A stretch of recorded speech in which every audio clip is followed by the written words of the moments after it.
I want to read you a quote from Mike Evans' agent over the weekend. It was reported that Mike Evans would hit the open market, and this is what Mike Evans' agent said. And his agent played it well. Mike wants to play with an elite quarterback in an offense that will showcase him and be paid like a top receiver. He doesn't want to play with a rookie quarterback. Winning a Super Bowl is a key priority. Fast forward to this morning, and Steve take tag board full. Deal done. Deal done with the Tampa Bay Buccaneers. 2-year, $52 million deal. Done. 35 guaranteed. He has a real chance to start and finish his career as a Tampa Bay Buccaneer. Good for him. The question was going to be today, do the Browns fit that criteria for Mike Evans? But this is the second marquee receiver in a row we've seen, in theory, linked to the Browns. DeAndre Hopkins last year say, I want to play for a Super Bowl. That's my top priority. I want to play with a great quarterback. Now it's the second receiver in a row who, theoretically speaking, has opted for the bag over what he said prior to hitting free agency. So before we talk about the next wait a minute. Can it be both? They're not mutually exclusive. You think he believes he can win a Super Bowl in Tampa Bay? He clearly does.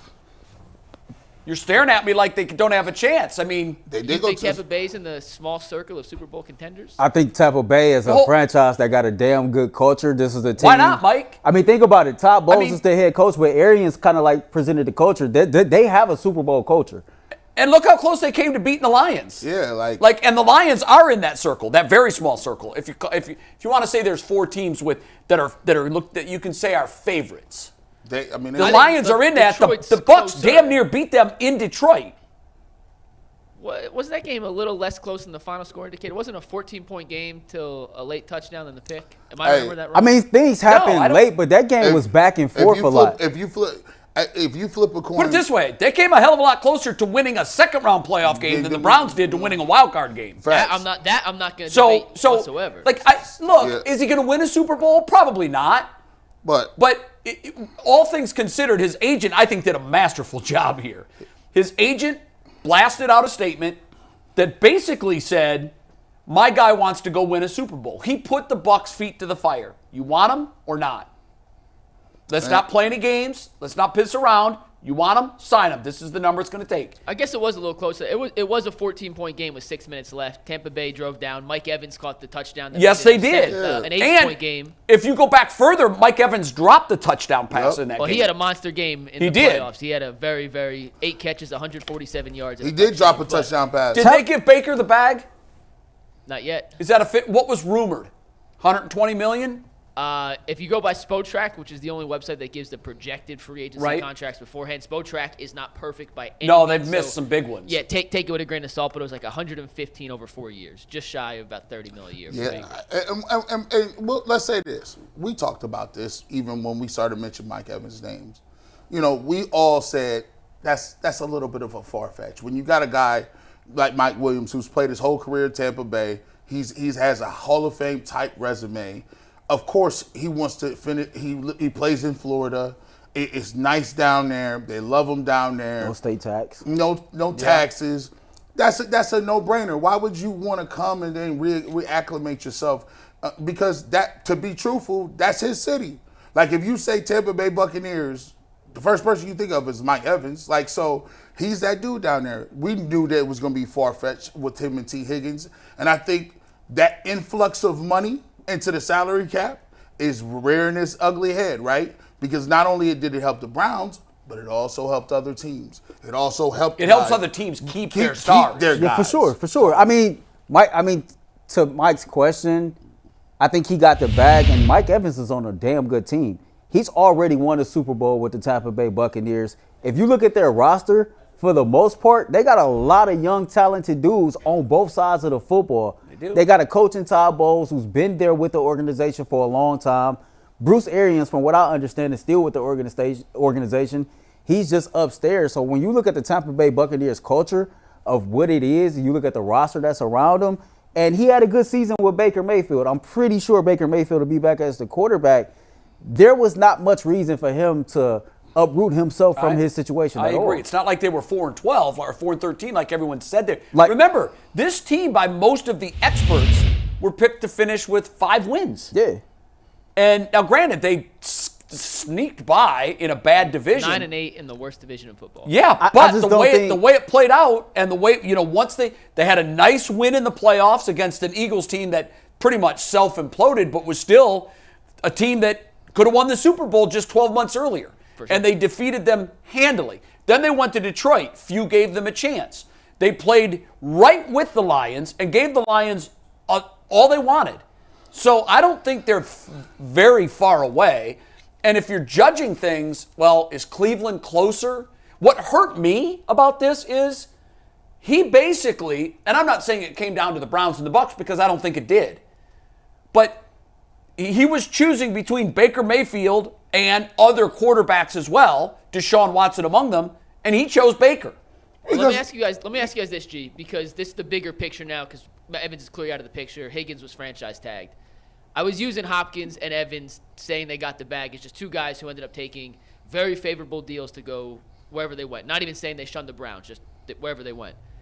Do you think wide receivers, as we look at the rest of the market, Gabe Davis, Marquise Brown, Calvin Ridley, whoever else you could throw into that category, is it going to come down to whichever team throws them the most money?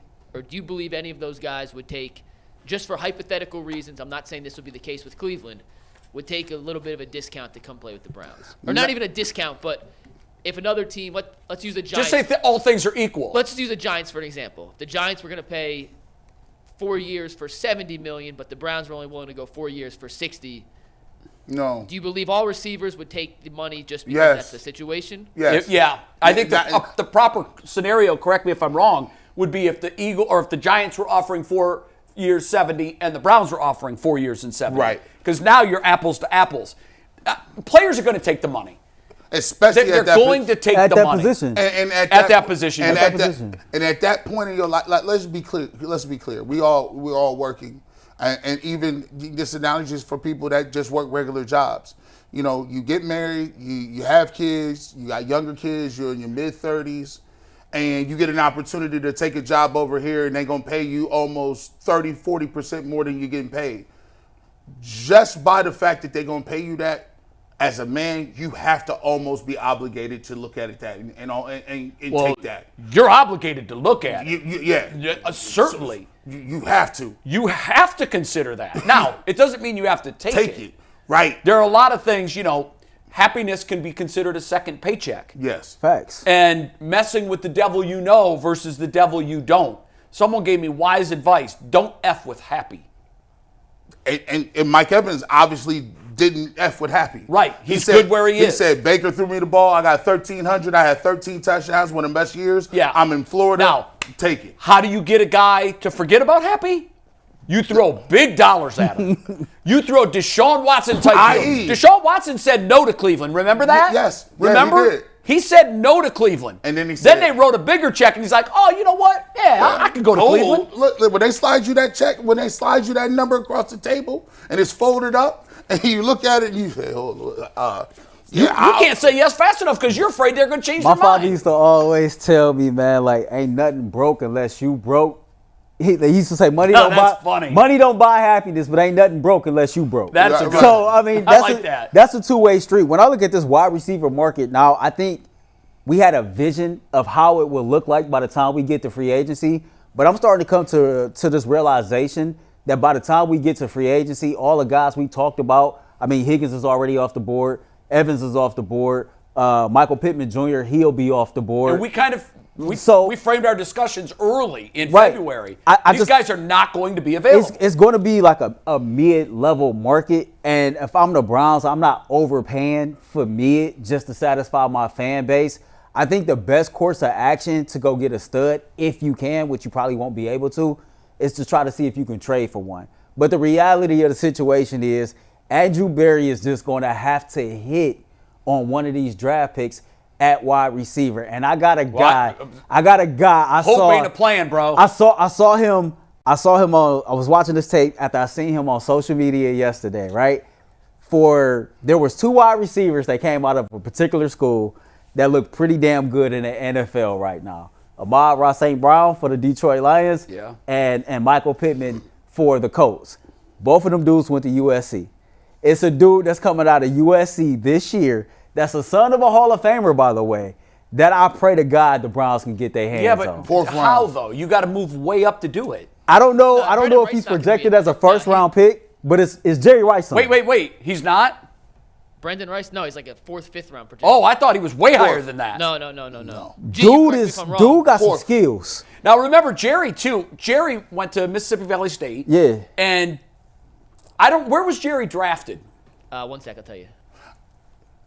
Those guys like He got drafted. I think you know, he another drafted one was first Walter round. Payton. Walter Payton played Jackson at State. Jackson State, and a lot of those guys can slip through the cracks.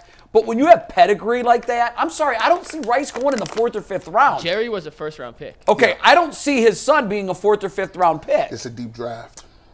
It's a deep draft. All I'm saying is when it comes to the Browns, I'm looking at the free agency market, and I think that the market is not going to be what we think it's going to be. It's going to be hard to trade for a stud wide receiver. You just going to keep shooting the shot, man. I hope one go in. You know what? You got to hope. You got to Puka Nacua it. Yeah, That's what you have to do. You have to. You have to hit on a guy that slips to because when you start talking about trade, you got to ask about the currency that it's going to take to get pieces.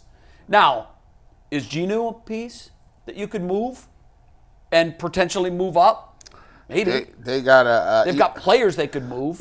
I look at it this way. I always give the analogy. When I got divorced and you got back in the dating market and I didn't know what the heck I was. I'm like, man, this is crazy. I'm almost 40 years old trying to go on dates. This is not what I signed up for.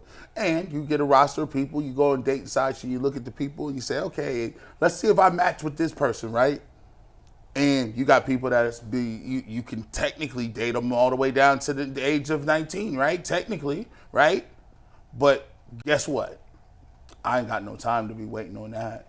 You got too much energy. You be want to go on vacations. You still probably think that this was clubbing. Go clubbing. Let's go out with a drink with my friend. Girl, if you don't, I need somebody, a veteran. I need a vet that understands that when I get off work at 6 o'clock, we ain't about to go hang out. So you're not going into the draft. I ain't going deep and digging into no draft looking for no 3rd round receiver that's going to Hey, save G my really lost me with this analogy, man. No, it's good. Hey, but I like it. I'm gone. Go good. You because you're counting on somebody. You're a grown man. You got Unproven. a job. I don't know. That person unproven. I want kids. I want a mortgage. And this person at that point in their life is not worried about And none of the things you've been you burned are. by the Anthony Schwartzes and the Bells David Bells. Like and you've been to that well. No, But what else you gonna do? Go for what you know. Give me that. It's going to take a little bit more, right?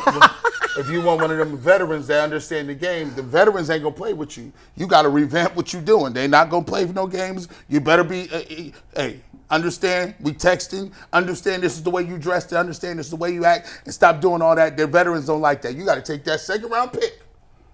Plus something else. Put something else and go get you something you know. Here's how you can tell. Like the Browns said, we're not sure about David Bell. We're going to keep him a little while longer. Here's how you know. Call all 31 teams and say 3rd round pick for David Bell. You getting any takers? No. 0. You're right. Cedric Tillman. So cut and move on. You're right. He ain't it. Don't let him take up a roster spot. To me, I think Geno is I think he can ball, but I think he do too. is a perfect piece because Cam Mitchell is a natural slot corner. I agree. I think that when it comes down to it and Andrew Berry makes a decision, who am I going to pay, MJ Emerson or Geno? I think we all know he's going to play MJ. Then you But look there at, is a spot for him. Like there's a commodity. He's a commodity. I was about to say, just not on this 20 roster. or 32 teams in the NFL Would want him. can use a number 1 or a number 2 corner. Yep. And if Greg Newsome wants to get paid like a number 1 corner, We try to help I'm you pretty out. sure he's open to being traded if it means he's going to get the bag elsewhere, right? Like I did an exercise 2 weeks ago, and I was just reading of all the different teams who could use a corner. Philadelphia, for example. Yeah. Like their number 1 corner is aging. Missed 4 or 5 games due to injury. They don't have a solid number 2 corner. You look at Detroit, all 3 of their top corners were probably the worst group of corners combined in the entire NFL last year. They gave up like 7.4 yards per reception, which was 3rd worst in the entire NFL. And you know who they got on their roster? So these are just 2 examples of teams that you can use as trade partners to try to pry away an offensive weapon. Now, the chances of that happening, I don't know, because people value these pass catchers. I'm just saying, like, it's going to be – you're going to have to find a different way to go get an impact player because it's not going to be, I don't think, an impact player that's going to be on the wide receiver. If last year – free agency last budget. year's offseason was the year of the D-line. Yeah. Check. Move on to the next. This year's offseason has to be the year of the wide receiver. Got to. And I don't know where it's going to come from. I don't know. And there are some receivers who showed out well at the combine that G will talk about some point this week, who we thought could be on the board at 54. May have moved their 4-2-1. way up beforehand.